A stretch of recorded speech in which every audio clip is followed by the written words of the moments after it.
So welcome back to How to Paint a Mural Part 2 of this behind the scenes of the latest mural that I completed on the University of Colorado, Denver. This is Part 2, so Part 1 I'll have a link above and in the description. In Part 1, what I talked about was the logistics on how I got the mural, the setup of the design, the setup for the client, the supplies, even numbers of, what it costs for some of these different, expenses. Basically everything to set up a mural project like this. So if you didn't watch Part 1, like I said, I'll have a link above in here and in the description. So definitely watch Part 1 because Part 2 right here, I'm going to talk about the actual execution of the mural. So I'm going to show a time-lapse video and splice in other videos that sort of further explain some of the details behind that process of me actually painting the mural. So let's get started. So Part 2, we left off in Part 1 where I was just prepping the area, wanting to sort of not get painting anywhere. And to start the mural, you always want to prime the wall. So this is the flat brick that I have to work with. It's nice, but there's pores in the brick, so you really have to use primer, and this is me using the Kills 2 all-purpose primer. I used about, I would say, 30 gallons in total of the primer, but before the lift came, I basically started to roll it because I didn't want to waste any time. And to prime the rest of the wall, I used a sprayer. This is the Magnum 5X and then the wind generator, so I was able to use both of those to basically throw that into the lift and go everywhere around the wall to prime. It's really difficult to sort of prime it with rollers by hand, especially something this large. So having a generator and a sprayer available all the time, I think is something that a lot of artists should invest in, because this is something that you'll have to do over and over and over again. So it took me about, I'd say, 3 to 4 hours to basically do all the priming. And you can kind of see it right here. It's just so easy to just go down the wall really slow and just to cover everything. But you want to make sure that you sort of put on a thick layer so that you're getting in all those pores, so that when you lay down the paint, it's not sucking it up. And then all the extra primer, I just basically just did some more sprays. And the next step, I don't like working from white, especially with a lot of my portraits, but that's, my technique. This is how I go about stuff. So I usually will lay down a colorful background because a lot of my stuff is colorful. And the reason why I didn't use the sprayer to do this is because I just have so many different colors. For the sprayer to be effective, you have to have about half a gallon. And I have so many colors, I don't want to buy like a gallon of each color. So I just used a ton of spray paint. That's why my paint budget was about $3,000, because I just put a fat cap on a lot of these cans and just started spraying everywhere.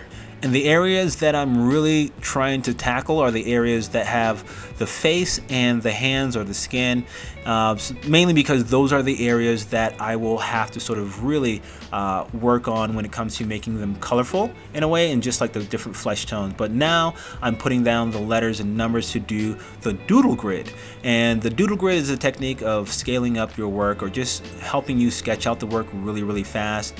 And I used my drone to sort of take a shot in the middle of the wall. So I have a video, I'll put it up here, that shows exactly how to do that Doodle Grid. But this is how I sort of worked on it at the beginning, is just using that drone, putting up letters and numbers so I can get sort of reference marks, so that I can then go to my iPad after taking a shot, throw that image in my iPad, and then lay on top of that the image that I want to paint.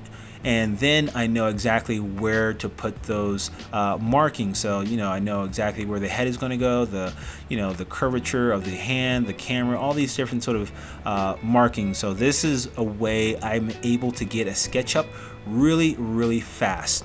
And if I need more details in an area, I can always go back, add more markings, letters and numbers, and then retake the shot, throw that back into my iPad and redo it. But pretty much that process takes about, I'd say, 30 minutes in total to sort of do the letters and numbers and then take that shot, and then I'm able to just sketch. And sketching, especially for something this tall and wide, takes about a day, because I spend a lot of time making sure I use my transparent paint to sort of make those marks. And do a little bit of shading with the transparent paint, and I use transparent paint because it's a little easier to cover everything up with the actual painting on top. So basically I use my drone to take shots every now and then, some video, just to see if the sketch is coming out right. So I do that periodically. So the drone that I have is a Mavic Air 2, and it is one of the best drones that is out today. It's really easy to fly, and for me it's been one of the best investments in my practice, because I'm able to do stuff like this. When it sort of gets to these projects that are really large, I'm able to actually use a drone to see it from far away exactly what my sketch looks like. So I'm just sketching. It took about a day and a couple hours the next day to get started. I have to be aware that this is a dorm, so people are sleeping here, but it was spring break, so there's not a lot of people, so I was able to work late and then get up early to continue the sketch. And then that is when the fun really starts, when it comes to the actual putting the colors down to create the actual figures and the subject matter. So now that the sketch is done, I can put on my can holders and cap holders. I actually designed these in the 3D CAD program and 3D printed them because I have a 3D printer. I sort of try to make these tools to help me out whenever I'm doing murals, because I have a bad back and I want to make sure I have the tools that help me sort of not think about the logistics part of it, but allow me just to be free to just paint. So really, I mean, this is one of the hardest parts of the murals, is just getting the proportions down, sketching everything out. And I have a ton of colors I'm working with, but for this piece, because the piece was on a college campus and more traditional, I stayed away from making it super colorful like I usually would do, and I added a lot more flesh tones to sort of give it a more sort of realistic feel. And because of that, it takes a little bit longer for me to do the sort of the color matching. So when I'm just throwing down colors in my normal sort of really colorful style, I can replace colors easily. But when I have a more sort of realistic portraiture that has the trying to match the flesh tones, it requires a little bit more color matching on my part.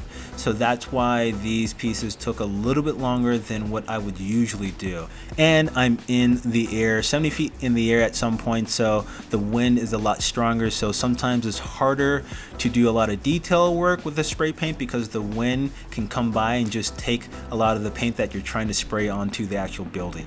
In total, I ordered about 200 different spray paint cans, and I ordered them in bulk from Evolve and Montana Gold. So those are the two brands that I use on this project right here.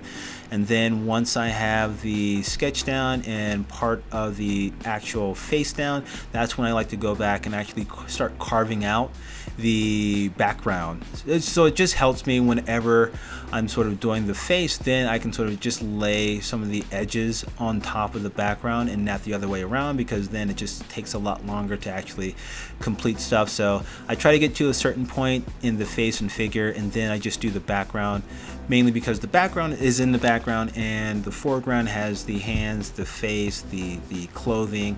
So that's why I try to do it with this process. And you can see with the background, I'm using that sprayer rather than a roller, particularly because it's brick. So when I use a roller, I have to sort of really sort of put a lot of pressure, and sometimes that causes a lot of drips. But with the sprayer on that low pressure setting, I'm able to get some really clean lines because I've gotten good with the sprayer. With the circle parts of the background, I actually use another tool that I designed and 3D printed in my studio. It's called the Circle Jerk, and it allows me to sort of do a perfect circle with the spray paint can or a pen, things like that. But that is how I get the circle to be really perfect. So like I said, I usually stop from time to time, go back and use my drone just to take periodic videos so that I know everything is coming out just right. And being so high, I have to also understand that people will not be super close to the tallest figure or the tallest subject, Iman, and then in the middle I have Will. People will not be up close on those murals, so I have a little bit more, I would say, leeway with those. But with Marin, who's at the bottom of the mural with the camera, I have to make sure that she's really tight, that the lines are really clean. So that sometimes weighs on you, or something that you think about whenever you're doing these really big murals, that, you know, the closer you are, sometimes it may not look good, but when you step back, all that information that you put on the wall, all that paint sort of comes together and it just looks different. So that's why I'm periodically using that drone. And then once I finish the actual faces and the hands, anything that's flesh tone, I can then go back and start layering the clothing on top of that. For the hijab on Iman, I just used spray paint because it wasn't a really large sort of surface area to cover, but with the sweater and the doctor's jacket and Iman's sort of coat, I actually used the roller. And that process, or that decision, was because it's a really large area to use a ton of spray paint on, and for me, I wanted to use the rollers because I was able to, so for me, get a better blend or better sort of control when it comes to, you know, making sure that this has sort of that texture painterly feel. And, you know, it just for me is a lot more cost effective to actually use a roller. And for me, it's better when it comes to the building up of the color value because I lay down the darkest colors first. So like Marin's and Iman's coat are basically really dark blues that kind of look black, and it kind of blends into the camera as well, but they're really just dark blues. And then I just keep adding a lighter and lighter blue on top of the darker colors with the same roller. So I'm actually just like mixing the paint together as I'm going from dark to light, mainly because it's kind of like that acrylic technique. And this process took about 2 days to complete, mainly because I had to go back and forth. But this is kind of like me working with Will's coat to sort of go to do like the in-between areas between the light and the dark. But yeah, I mean, really it's just a simple technique that I like to use when it gets to these areas that are extremely large. So this is like me going back, like I said, and taking a video and seeing exactly what I wanted to sort of tweak. And there's a lot of things that I tweaked on here and added, you know, shadows and tweaked proportions and things that, you know, may have looked right when I was up close, but, you know, with the drone far away, it didn't look just right. So you really have to sort of sit down and say, you know, this is what I want to do, because once I'm done, you know, it's pretty much done, especially because after this process I have to sign it and then add the top coat. So I have to make sure everything looks good and I'm happy with it. So that's one of the hardest things to do as an artist, is like to figure out exactly when you're done. But overall it turned out really great. I used a stencil to do my signature, mainly because my handwriting is trash and I wanted to make sure it was super clean. But I like to sign my work to where it's not taking away from the actual sort of mural or the portrait. So I try to use a color that kind of blends in, but if you really wanted to know who painted it, you can actually, you know, see the name and everything. And then once I had to actually coat the mural, I used the Sherwin Williams Marine anti-graffiti coating. You can kind of see the code right there if you want to use it as well. It's basically very expensive. This was about $1,000 total. It's like a very thick glaze sort of consistency, and I had to use a roller to actually apply it, so that took a little bit to do, but it protects the mural from any sort of environmental damage, and it's UV sort of protective. So because this gets sun certain portions of the day, you know, the colors will not fade like they would if I did not add any protection at all. So this mural will last a very long time, and if someone tags it, I don't think anyone will tag the mural. Basically, it's easy to power wash off. This is like one of the best protective coatings you can get to protect the mural. all in all, I hope you liked the video. I hope you liked the explanation in part 1 as well as this video in terms of how this mural project came together. If you have any questions, or you're doing your own mural and you have a question about some material or process, throw it in the comment section. I'll try to get to that as soon as I see it. And I hope, like I said, you like the video. Like, subscribe, hit that bell notification. I'll try to do more videos like this because I think it's very, very informative. All right, peace.